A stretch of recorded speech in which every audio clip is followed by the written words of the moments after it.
So, welcome back into this great space of exploration of the Dhamma together. So, I'm going to be breaking new ground this evening, talking about something I've never talked about before. Yes? And this evening, the subject of this evening's talk is on request. So, a few months ago, Spirit Rock hosted the International Vipassana Teachers Gathering. And one of the big subjects that came up during that gathering was about race. And, I thought I was pretty cool with the subject up till that get-together. And after a day of looking at this subject together, I just felt, there's so much dukkha, so much suffering around this subject. And not only did it come up during the adult International Vipassana Teachers Conference, but I came to that from the Gen X Young Buddhist Teachers Conference, which was down in Southern California at Deer Park. And there too, it was one of the big subjects amongst the young teachers. And so although the approach, I think the way the young teachers were looking at this and how we approached it was substantially different. So I didn't know if I still qualified as a young teacher, but just barely on the line still. I began my entry into monastic life at age 19. I'm not yet 50. So all of my adult life in this way of life, yeah. I've spent a good bit of time in Asia, in South and East and Southeast Asia, the main places where Buddhism is still strong, it's been quite a journey. It's been quite an adventure. Yeah. So during the International Vipassana Teachers Conference, I was speaking with Philip Moffat, walking down the hill here, just outside. And I was mentioning that in my studies about women in Buddhism, which is a subject that I've talked about much more often, especially the ancient great women disciples of the Buddha, both the monastic women disciples of the Buddha and lay women disciples of the Buddha. There were great male disciples as well. But I've especially studied about the women disciples of the Buddha, and this has been really important for me in a way to, I'd say, like, reclaim my ancient heritage, reclaim our ancient heritage.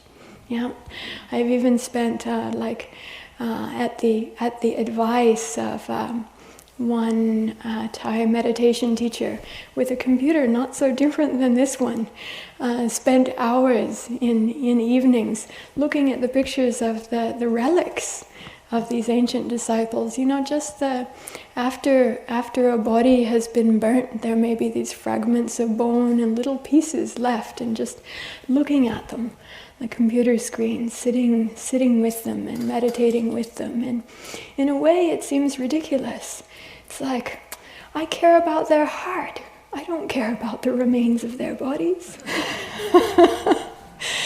I care about their heart and the path that they lived. But they lived it, I want to say, the path that they lived and embodied. So they did live this path in human bodies, I think not so very different than ours, and woke up with these very bodies and minds, that is, embodied minds, embodied hearts. Yes. So staring at their relics in my cave-like space in the dark of the night, looking at them and saying, is there anything that I can sense in there about them via these remains of the body? The remains of the body, you can see almost nothing about them. We just have their stories that remain together with these jewels, these fragments of bone. Yeah. So, speaking with Philip Moffat, then walking down the hill, we were talking about this subject of race that had come up. And I started telling him what I had read in these ancient texts, in the suttas and in the commentaries on the suttas, paintings that I'd seen on temple walls, stories told in oral tradition about these great disciples. And what I was saying to him about these foremost and leading disciples of the Buddha with regards race was something that he said he had never heard before. And he didn't know that any of the other teachers had ever heard about that before either.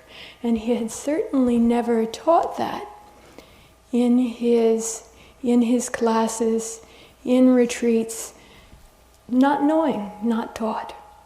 Yes? For me, from oral tradition and from these ancient texts, I actually felt this is something normal. It's just a regular part of Buddhism. It's there practically everywhere in the texts. You can see it in all these temple paintings and in the cave walls and this kind of thing. I'm going to show you a little bit of what I'm talking about. Okay? So I told him, yes, I've seen the pictures. He said that he thought that it might be a good thing to share at some time. And a question came of when, and he suggested a Monday night. So here we go. This is not a subject I've talked about many times before, so we'll be exploring this together. And it's one thing to see things on temple and cave walls, and it's another thing to try to pick them back up again afterwards from the internet, from Google searches and this kind of thing. So this is the best that I could do with it, and I'll be sharing it with you now. So race, color, ethnicity, and other trappings of non-self in early Buddhism. This is my play here, but this is one of the main ways that the Buddha taught about non-self. In fact, was with regards race, class, ethnicity. So it appears in the suttas over and over again. So I feel a little bit talking about this like I'm going off on a limb or a tangent or something, but then I come back, actually my teacher, the Buddha, taught about this over and over and over again in so many ways. So I'm not going outside that ground. We're right there with it. And this is one of the things that I love about the Buddha. He taught everything from toilet etiquette to, to super mundane transcendental wisdom. And there can be a connection. There can be a connection between these things. They're not disconnected from each other. Yep. So let's take a look. So this picture that you're looking at now may look familiar. For all of you here, how many times have you seen an image like this before? Have all of you here ever seen such an image before? Kind of like classical Buddhist painting. Here we have the Buddha and all of the monks together. And they're supposed to be in the bamboo grove in India. And this image is one that looks harmonious through homogeneity. Everybody looks the same. Yeah. We have another one like this. Also, it's idyllic. It's set in the Bamboo Grove Monastery on a full moon night with the Himalayas shining in the background. All of the monastics appear to be of the same gender, that is male, wearing the same color robes, not like us here, with our different colors. Same color skin, all similar features, all similar age. Idyllic. I wonder, did it ever happen like this on any full moon night? And yet there are paintings. There are paintings like this, and there are lots of them, especially contemporarily. So what's going on with that? This is Thai statuary images of the Buddha with his foremost male and female disciples. If I didn't tell you that, you might be hard-pressed to know there were male and female disciples. All appear whitewashed with white paint, uniformly in the same colors. And here, Burmese and Thai Buddhist paintings of the Buddha with his leading disciples. Here too, we might assume that although the Buddha in the center, he looks like he is golden-skinned, that both of his main disciples, his foremost leading disciples, were both white men. Wouldn't you think so, to look at it? And maybe Burmese or Thai white men. If such exists, I don't know. But then, here we are in the Dambulla caves of Sri Lanka. And in these paintings here, it appears that both the Buddha and his disciples are at least as brown in color as our American president, if not browner. Yeah? So, what's true? Here, it says there's another far more interesting story. Yes? Not monoculture. Reality is diverse. Yes? This is a story that appears in both the ancient canonical and commentarial texts, as well as in a vast multiplicity of both ancient and more contemporary Buddhist art. So here we go. A story rich and diverse in color. So, here we have a different image.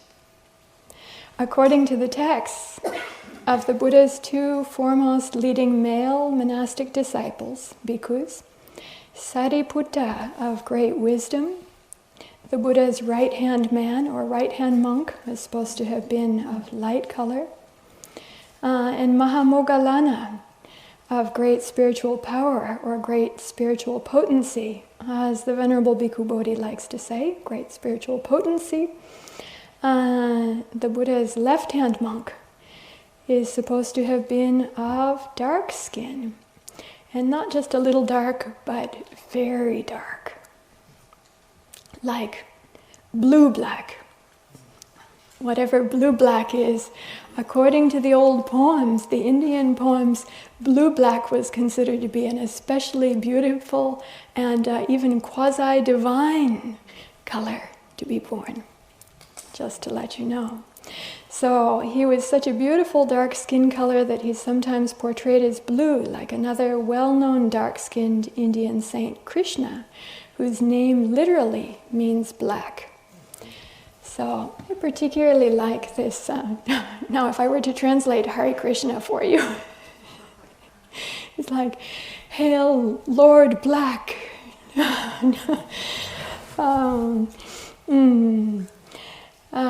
So I particularly like this picture here because the Buddha has such a lovely smile on his face, and everybody is smiling so nicely. It's like looking so beautifully at both of them there. So this is supposed to be Sariputta and Mahamoggallana, the two foremost male disciples of the Buddha. And this is a contemporary image recently enshrined in the London Buddhist Vihara. The golden-skinned Buddha sits in the center. According to the text, the Buddha had gold skin and had blue or green eyes. So it seems kind of maybe like Iranian or something, almost. Let's see, the golden-skinned Buddha sits in the center, flanked by Sariputta of great wisdom on his right, and Moggallana of great spiritual power on his left. You can notice here, if you look closely, that the laity who are present, like off on the left, and the monks who are off on the right are also of various races and colors. So this, actually, according to the text, would be typical or textually proper iconography. Just to let you know, those first two images that we saw, how about them? Don't know if it ever happened. It's an artist's dream. Yes? But sometimes when we see things, we pattern them. So look out for what you're seeing in the images. Yeah.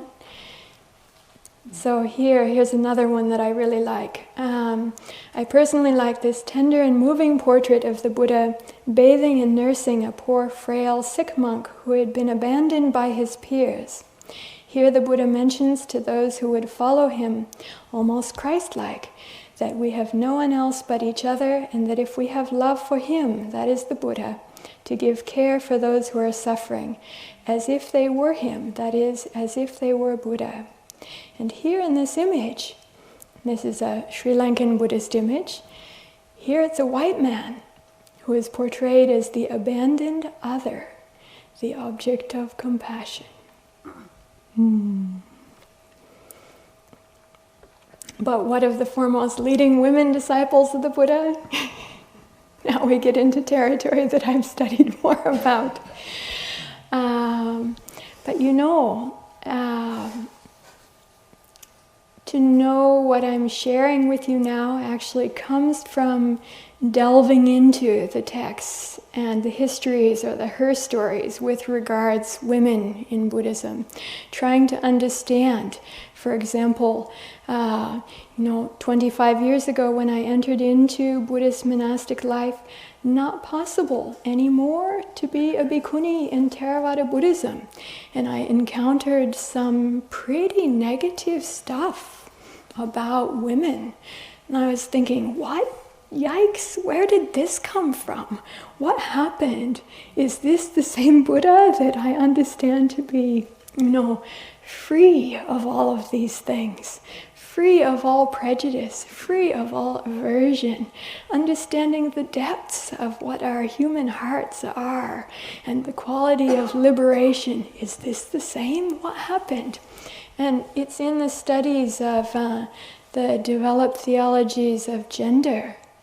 I said theologies of gender, and yet we find them in trends and streams in Buddhist teaching as well. It's here that together I found this information about race, caste, class, ethnicity. Now back to the women disciples of the Buddha. So this painting is from a monastery in Bangkok, Wat Po. And here we have the fourfold Sangha, or fourfold assembly of the Buddha. These are the four assemblies of the Buddha's disciples. The bhikkhus and laymen are at the Buddha's right hand, and the bhikkhunis and laywomen are at his left hand.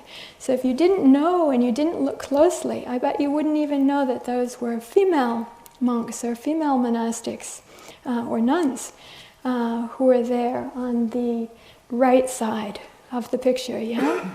No jackets, no shirts, bare-shouldered, just like the male monastics. I don't know if we could do that these days or not. Even though everybody else in California goes around in tank tops and things, but I'm not sure if we female monastics can be so risque. But notice that all of the four assemblies are painted in various skin colors. The variety of skin colors representing the various races and ethnicities known to the Thai people. And they're all mixed together like that. They're not all separately grouped. So I just want to point that out. Here we have one of the foremost women disciples of the Buddha, Upalawana. Upalawana and Khema were also praised by the Buddha for being foremost in wisdom and in spiritual power. Upalawana here she is the one who is foremost amongst the women monastic disciples of the Buddha in spiritual power. She excelled far more than any of the hundreds upon thousands of other women, and she was one of the great leaders of the Buddhist Sangha in the early days. So this is a contemporary statuary image of the Bhikkhuni Upalawana, the Buddha's foremost leading disciple woman disciple in spiritual power. as with other statuary images, what would we know of her race or color? In fact, here, if we didn't know better, we might think that she was Chinese. Yes? As with all of these images. Now, these images are from Taiwan, so not surprising that the Buddha himself and all of the images of the great disciples of the Buddha look Chinese. Yes? So here we have another image of Upalawana from a Sri Lankan movie that was released, I think, just this last year. This is a Sri Lankan feature film named Upalawana, but here she appears as a chocolate brown Sinhalese, Sri Lankan. And yet in this old painting, this is the frontispiece to a first century grouping of palm leaf texts, some of the oldest Buddhist texts that have ever been found. We find Upalawana at the bottom of the image here, and she is here in this old painting in dark blue hue, representing those who are very black. This is from the Indian palm leaf Asta Sahasrika Prajna Paramita. That's the Perfection of Wisdom collection. She's shown bowing down before the Buddha in her patchwork monastic robe. And there are two deities on either side of the Buddha. You might notice that they're also not just one race or color. But Ayya Sudhamma wanted me to mention that according to the stories, in this painting, Upalawana looks to me kind of like a bumblebee. But according to the stories, she was so fantastically beautiful that her father was actually afraid for all the competing suitors who wanted to marry her. He was afraid there would be a civil war over her. And then asked her, afraid for his life, if she couldn't go into monastic life to solve the problem. Now, this would sound really awful, except for she apparently really, really liked the idea due to past merit or past karma, and she was like, yes, free, excellent. And she went forth into monastic life. So I don't know that this painting here does her justice in terms of her beauty, although it does show her blackness. There is a well-established tradition of art and storytelling that portrays both Upalawana and Mahamoggallana as having very dark skin as part of the fulfillment of their past life aspirations. So I don't know what you think about past lives, but this is how it goes in the commentaries and even in the canon itself. The Buddha is also supposed to have made such a determination himself. When meeting past Buddhas, he's supposed to have looked at the ethnicities and the different colors of the disciples that he was surrounded by, and looked at that and said, yes, this is something that I really admire in this teacher.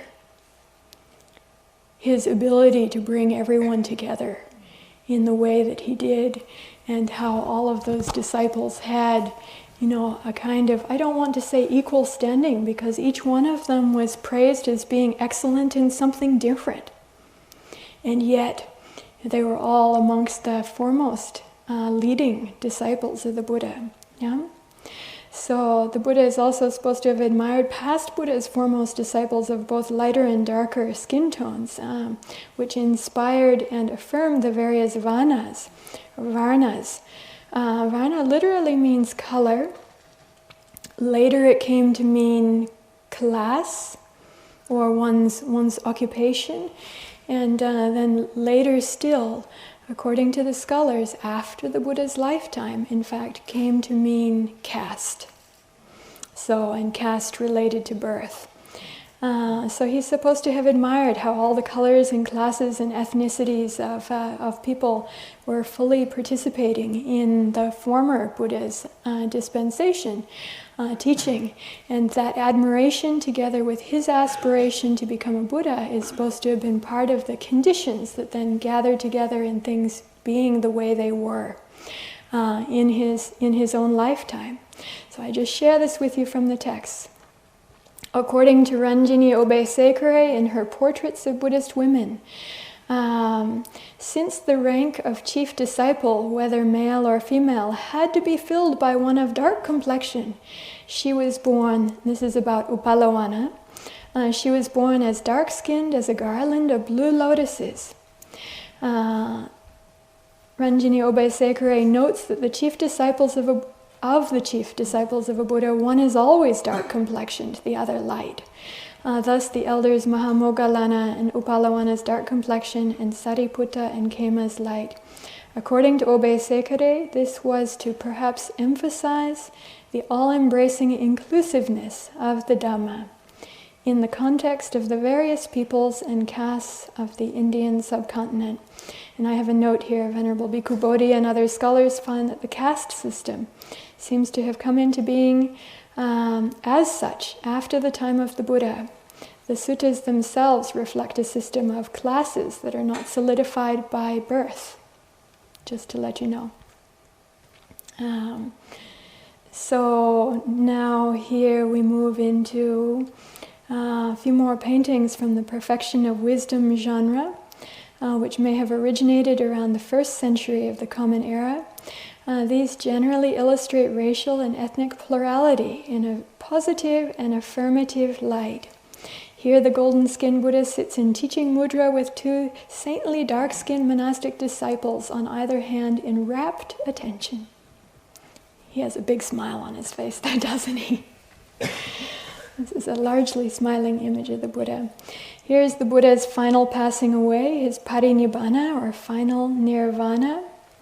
After the Buddha's final passing, as Buddhism continued to develop, we find the multi-racial theme continuing in its imagery. Here we're moving into Mahayana Buddhism now. Here we find Bhagavati Prajna Paramita, the perfection of wisdom, mother of all Buddhas herself, flanked also by saintly dark-skinned women disciples, as well as multi-hued attendant bodhisattvas, or deities. And here we find the lady Maya giving birth to the Buddha. And the Buddha is emerging from her side. We're not sure whether she had a C-section or not quite sure. But she's being attended to also by, according to the story, these are also deities of each color here, who are giving reverent welcome on behalf of the heavens, or maybe all the races of humanity, to the Bodhisattva, the Buddha to be. This is a very contemporary image here. This is from San Francisco East Bay, Fremont, painted in the 90s, so in the 20th century. According to this Buddhist lore, not only were Buddhist humans remembered for being of many races and colors, but the blessings and the protection of heavenly beings, the royal guardian devas, are also so imagined. And these images here are of the 4 great colors, or 4 great races, the guardian kings. And as I said, this is in the San Francisco East Bay Wat Bhutanna Soren Thai Buddhist Temple. These paintings are there, larger than life, at the 4 corners of the temple, guarding and blessing all who come within that space. And that temple is really, it's called a Thai temple, with Thai people in majority at 40%. So actually Fremont is so multicultural, so it seems really, really appropriate, actually, that there be such images there. Yeah. If not everywhere. So this is also here a genre where the Buddhas themselves are depicted in different colors. Here we have the medicine Buddha on the left, often called the blue Buddha, but does this mean the black Buddha? In fact. On the left, golden Buddha Shakyamuni in the center, and a red-skinned. I want to ask, does that mean Native American? Buddha Maitreya, future Buddha, on the right. Okay, so now we're going to return from these esoteric and celestial realms to very earthly embodiment. This again is for coming back to earth, painting behind the image of the Buddha at the Thai temple in Fremont. Look at it closely. We're now going to come down gently through the fog, past the Golden Gate Bridge, the golden spires and green roof of the temple, the Bodhi tree, the lone cypress, 17-mile drive, Monterey. We have the lone cypress to the right of the Bodhi tree here. Here's cultural pluralism for you. Down to a group of Thai monks in their golden saffron robes, and then to an international group of bhikkhunis. When I first went there, the abbot took me back behind the big image of the Buddha and wanted to show me this painting. He had had a vision, he said, several years before. And in his vision, he imagined, I wish I could zoom in here to show you, bhikkhunis wearing brown robes, saffron brown robes of all different races and ethnicities. Yes? So when I walked into the temple for the first time, he remembered, showed me the painting. This is before I started participating in ordaining other women. That time I only knew about one such bhikkhuni in the United States. Now we have a whole line of them, including those ordained here at Spirit Rock. But I would like to look at the golden-robed Thai tradition monks here. How many of you know who's in the center here? Ajahn Chah, exactly. And who is at Ajahn Chah's left hand? Ajahn Sumedho. And do you know who is behind Ajahn Sumedho's right shoulder? Ajahn Pasano, exactly.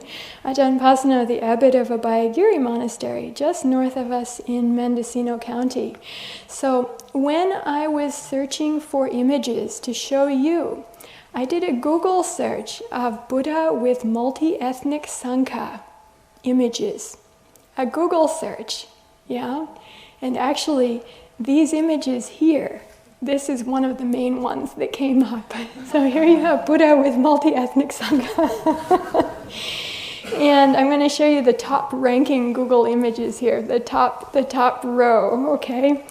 I had to go far, far, far down and search other words to be able to find these paintings that I've showed you.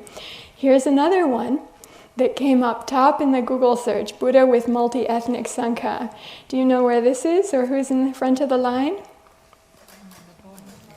This is in Western Australia, and it's Ajahn Brahm at the front of the line. So it's Bodhinyana Monastery, that's the men's monastery in Western Australia. They also have Dhammasara, women's monastery, the Jhana Grove Retreat Center, and the Tathaloka City Center. It's all part of the Buddhist Society of Western Australia, those four places. And I think they are actually a really excellent example, wonderful example of harmonious and joyful multi-ethnicity in Buddhism. Yeah? And I particularly want to point that out because actually these days that's become rare. You wouldn't know it if you looked at all of us tonight, which I'm really happy about. But many places it's not so. Yeah? Okay, another one. This was actually on the really, really high on the results from the Google search. Do you know who's in this picture there? Do you recognize who that is? Yes, right. That's Ayya Tathaloka. So I was really surprised to find myself there in the top row of images in the Google search. Although I thought it's true, this body and this heart are truly multicultural and multi-ethnic. In fact, likely it's so for all of us. Here I am together with Ayya Satima from Sri Lanka, Bhikkhuni Ayya Gunasari from Burma, and many former Dalit. Dalit means untouchable. Former untouchables. Yeah.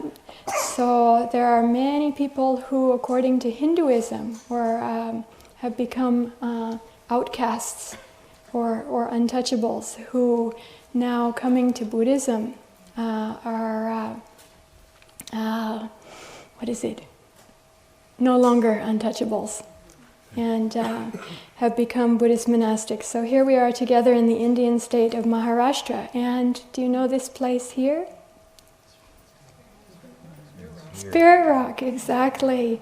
This is the walkway coming right up and into this hall. So this is a procession of our multinational dual sangha, bhikkhus and bhikkhunis, processing into the upper meditation hall at Spirit Rock 2 years ago for the first bhikkhuni ordinations here.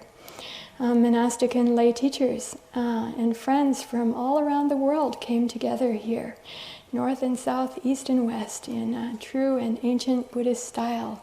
So searching Buddha and multi-ethnic sangha, this is one of the images that came up, the walkway to Spirit Rock on this day 2 years ago. So I want to say congratulations to everyone at Spirit Rock for that. Yeah? Congratulations.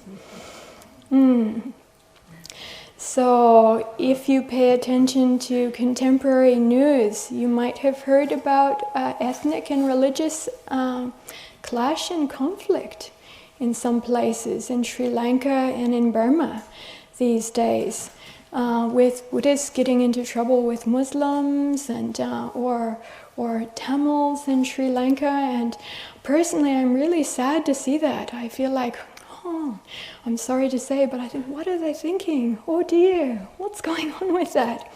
This is an eminent Buddhist monk who's come for a TV show to actually speak against this kind of ethnic and religious violence, and speak to the Buddha's teaching of non-harm and non-violence.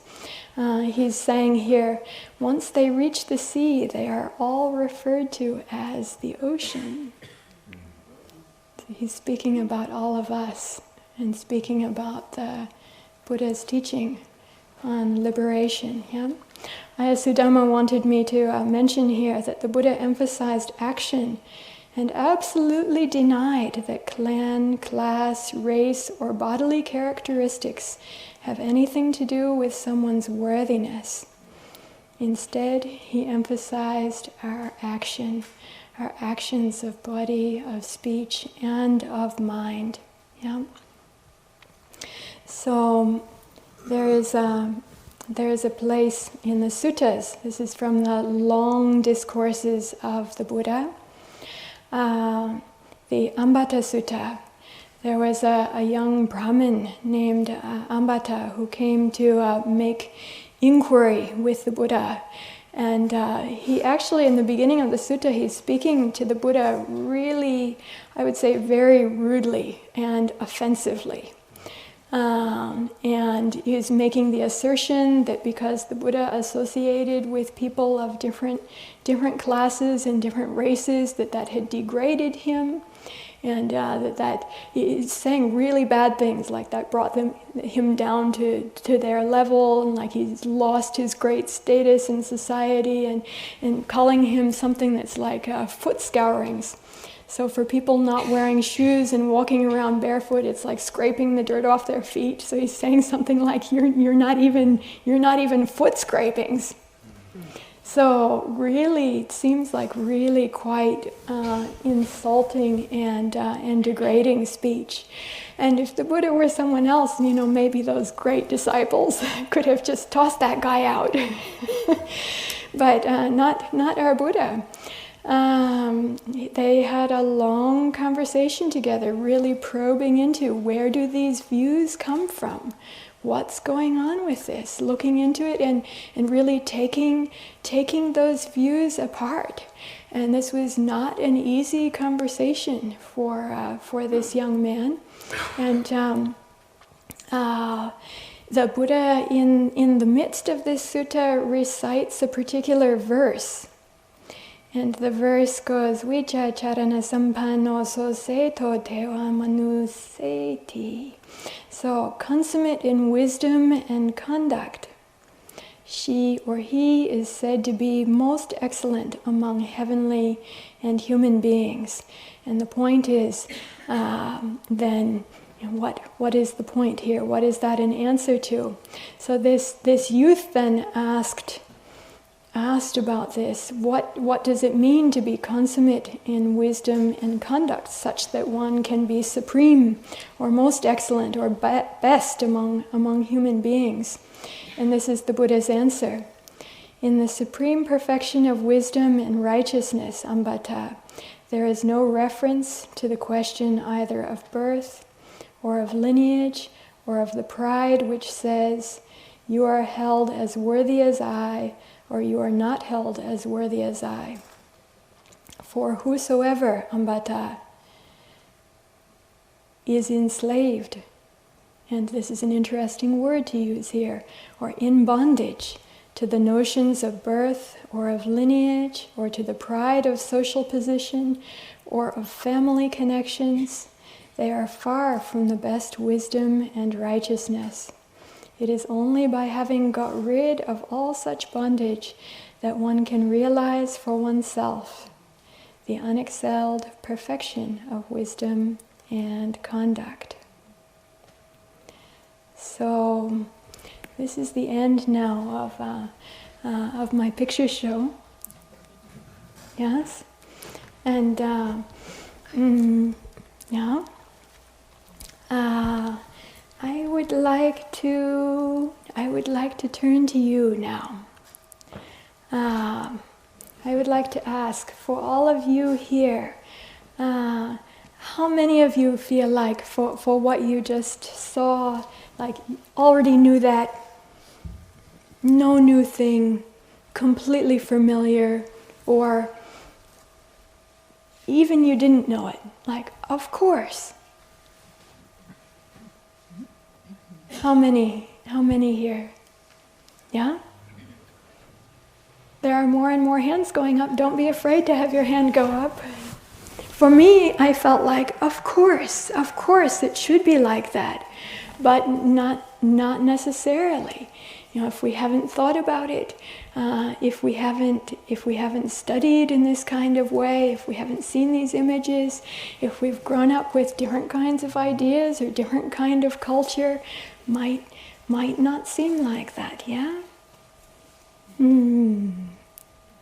So, in the very beginning, it had mentioned these different trappings of non-self. For the teaching on non-self, even for the teaching on freeing the heart, liberation teaching in Buddhism, this thing about identity, discriminative identity with regards the body, with regards these physical bodies and the trappings of the body, the kind of trappings that are mentioned to here about how we've been born, about our lineage, means our parents, our family, about all these things, and a sense of attachment to a sense of self-worth or non-self-worth that's connected to all of these things. This is one of the main places where our minds, where our hearts can get stuck. These kinds of self-views about ourself, discriminative self-views about ourself and about each other. Now, we've got quite a lot of conflict and strife going on in our contemporary world now over various things. Can you imagine with me for just a moment if the vast majority of humanity we're not caught up in such conflictive, discriminative views of self with regards our bodies, our material possessions, our ethnicity, our nationality, our social status. If we were to clear the slate of all that suffering, all that strife, all that conflict, what would that be like? Heaven on earth. Yeah? Hopefully it would be like a Buddhist meditation center. Hopefully it would be like Spirit Rock. Yeah? One of these ancient Buddhist monasteries, a contemporary Buddhist monastery. Hopefully it would be like our own bodies and minds. The space of how we keep our own bodies and minds, and how we see and how we interrelate to those around us. Our loved ones, our family members, our partners, our spouses, who we meet on the road, in the grocery store, in the shopping mall, at work, anywhere and everywhere. Hopefully it would be like that, yeah? Because we can do this. We can do this. In fact, this is a very, very fundamental and essential practice in the Buddha's teaching with regards to the body. The physical body and our physical possessions, all of these things that are mentioned here. Yeah? At one point, actually, there's one sutta where the Buddha says that, I'm going to turn the tables. The Buddha says that it would be far better for us to think of our body as self than to think of our minds. All our ideas, opinions, dreams, fantasies, correct or incorrect memories. Because these things are so momentary, ever so momentary, not the same from moment to moment, changing in flux like the flowing of a river, yeah? Ever so momentary. And yet, for who practices with mindfulness of the body appears to last longer than a thought. Doesn't it? It appears to, and yet does it really? Does it really? For who practices with mindfulness of the body, we see also the momentariness of the body. Yeah? Changing every single moment. We have this idea, I have these photographs in mind of when I was a 10-year-old girl and first learned meditation in the forest at summer camp. Yes. That's me, right? How many of you look and see? Yes? Can I see you when you're 10 years old? So momentary, so momentary. Those moments passed and they've never come back again. Yeah? Fleeting moments of body and of mind. Yes? Got up, walked away, have never returned to that forest again. Yet the memory is there. I'm not sure if the memory is really the way it happened or not. Some things I remember one way one day and another way later on. So I would like to come back to you now. I mentioned in the beginning how these very mundane teachings, even like going to the toilet or eating, these kinds of things, how they're very much connected to the very super-mundane and transcendental teachings. And non-self, emptiness and non-self are often considered to be among the peaceful, sublime, transcendental and liberating teachings, yes? But here we are talking about it practically, in terms of the stuff of the body and the things that are built related to that in our world. I'd like to bring it back to you. You've all seen this together. Do you have any question?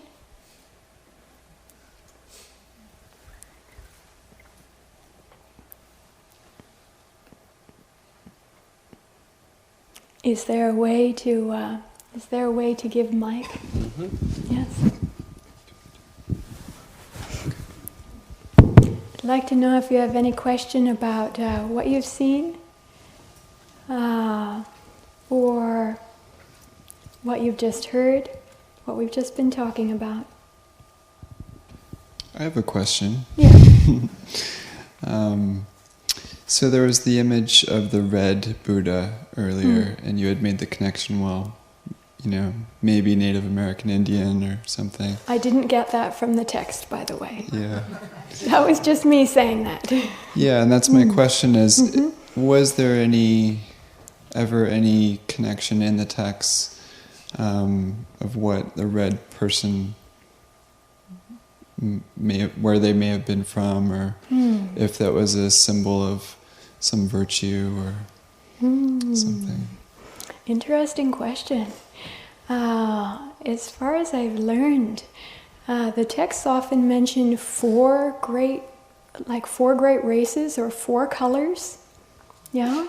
And yet if we look at the paintings, we see those represented variously, like that one that Sean just mentioned where we have blue and gold and red, or the other of the guardian devas in the temple wall. There was, there was like black purple, and there was like black blue, and there was pink, and there was white, or like ivory color, and these are all meant to represent colors, races, and ethnicities of human beings. But I don't remember ever reading anything, at least not in the canonical Pali texts, about any special virtue related to any skin color.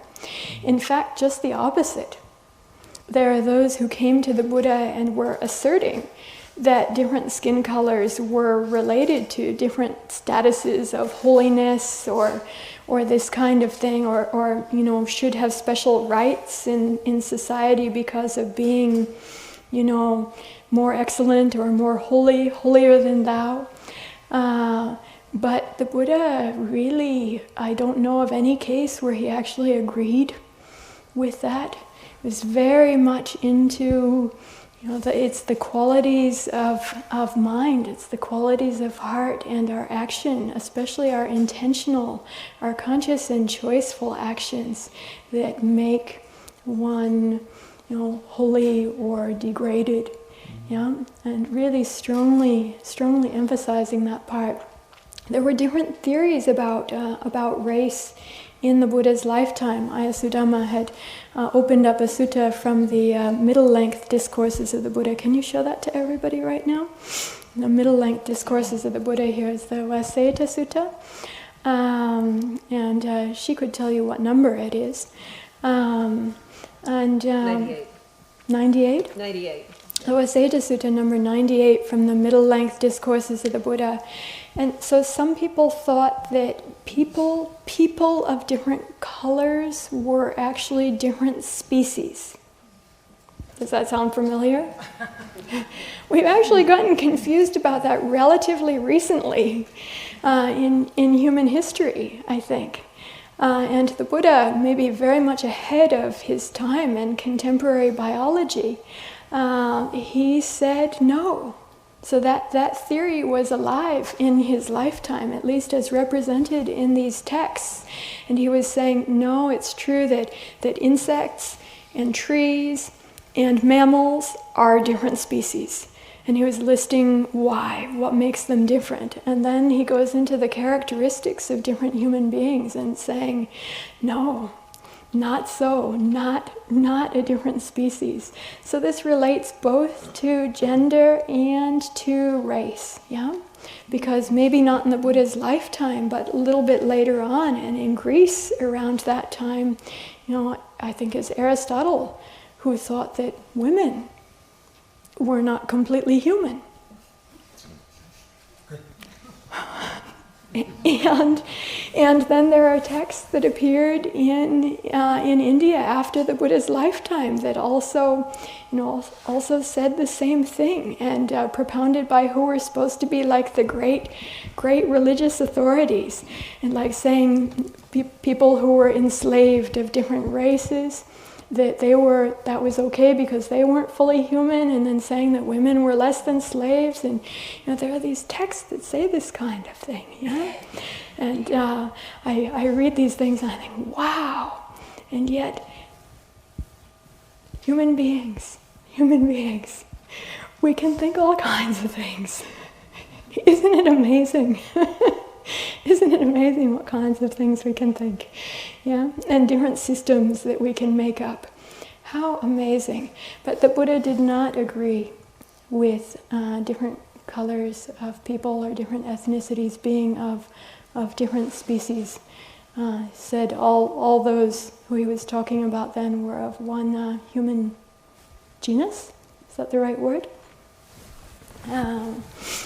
So I don't know if that answers your question or not. It does, thank you. You're welcome. And I just wanted to share that I think the 4 different colors of I think they're Buddhas at the Fremont Temple, symbolizing the multiculturalism of people who go to that temple, and then you made the connection to the whole world. Yeah. I think it'd be nice to have that depicted all around the world.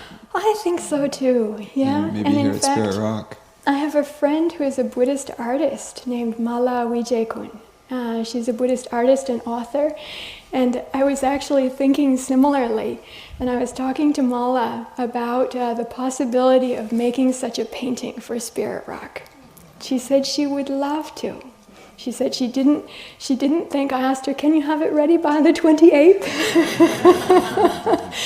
She said she didn't think she'd really be able to do it justice by the 28th, but that she would love to do that she would love to offer that. And I think it's actually, in a way it's just art, but that art informs us. It really does. And I think that would be excellent too. So thank you for saying that, and I will hope, if I have the chance, if I have the good fortune, working together with Mala to be able to bring that painting back to Spirit Rock here and think about where's a good place for it to go. So too. Okay, we'll hope Mala lives long. Does someone else have a question? Yeah, please.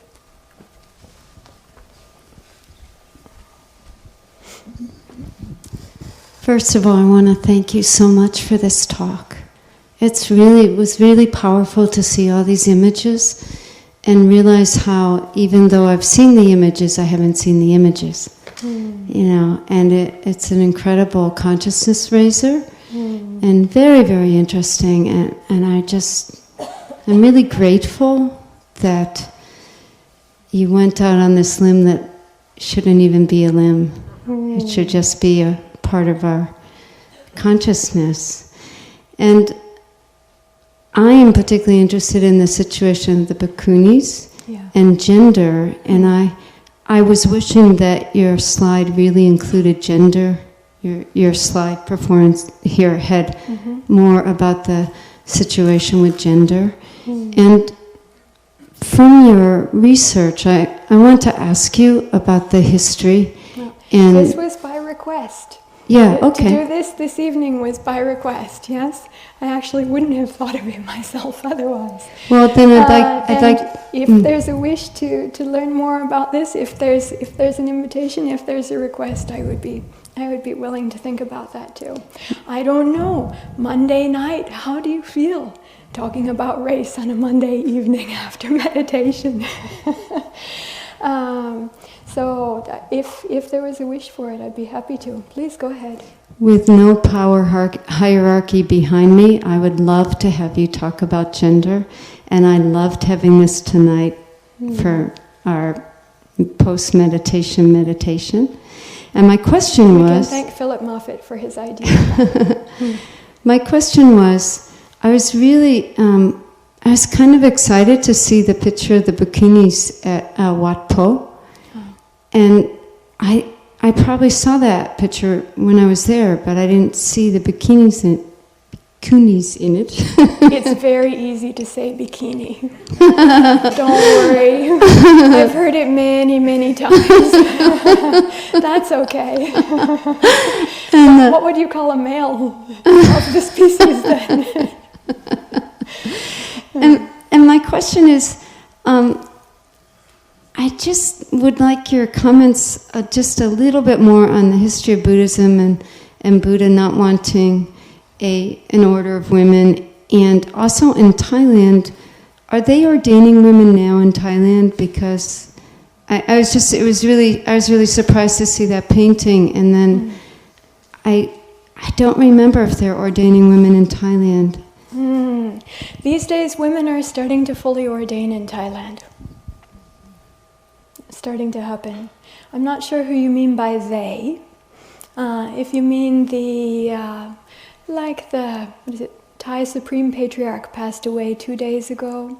If you mean the Thai Supreme Patriarch or the Supreme Sangha Council or the government, or I'm not sure who you mean by they. If that's who you mean by they, then the answer would be no, they're not ordaining women, but they're not barring women from being ordained in country anymore. There used to be a secular law that barred women's ordination, and that got lifted like 10 years ago. Actually, during the time that I was there. It was reviewed by the Senate, and the Senate discovered that law to be unconstitutional against freedom of religion, which is something that's supposed to be protected by Thai law. So these days, a few more brave women are going ahead and being ordained by other fellow monastics, by sanghas in Thailand. So there are, I think, more than 1,000 now in Sri Lanka, and in the revival of Theravada Buddhism in India, as Theravada monastic Buddhism had pretty well completely gotten wiped out in its homeland of India. There's a revival there as well, and Thailand is going ahead. Next November, there's supposed to be a Bhikkhuni ordination in southern Thailand that's been being quite publicized like 2 years in advance, so hopefully this time no one will say they were surprised or that it was a secret. It's not meant to be a secret. If anyone would like to go to a Bhikkhuni ordination who is supportive and you'd love to do that in Thailand, think about next November being a time that you could. Yeah. Not to mention here in the United States. So, does anyone else have any question? Oh, by the way, for Wat Po, in the Hall of the Reclining Buddha, there's this enormous great wall of paintings. It's just a huge wall mural that is dedicated to the great women disciples of the Buddha. So there are life story paintings of 13 women monastic disciples, the 13 foremost, according to the Pali text, and 10 foremost laywomen disciples of the Buddha. Their life stories are painted on that great wall there in the Hall of the Reclining Buddha. It's a large, high-ceilinged hall, and painted from the top of the ceilings down to the floor and all the way across, filled with such beautiful murals. Yeah. So if you go there again and look at that wall, you have to look closely. This is the thing. If we don't know what to look for, it's like with vipassana. If you don't have something in mind to look for, sometimes you just see what you expect. You could have just looked in, robes, shaven head, monks, yeah? Not realizing, although some of them, even to emphasize their femaleness, they have their breasts kind of coming out of their robes and this kind of thing. I feel embarrassed to look at some of them, but it's really to catch somebody's eye, and these are women here. These are not men. Yeah? Yeah. So, yes, please. You have a question here? First of all, thank you so much for the talk tonight. And I was just wondering, you had mentioned before that in kind of this meeting of Vipassana instructors, yes. They were, race, talking about race was a big issue. I was just wondering what the discussion was about And I think according to the rules, I don't know that I get to say. As it was supposed to be a place of safety because of confidentiality. Because of the confidentiality, like able to say anything, and I appreciate that.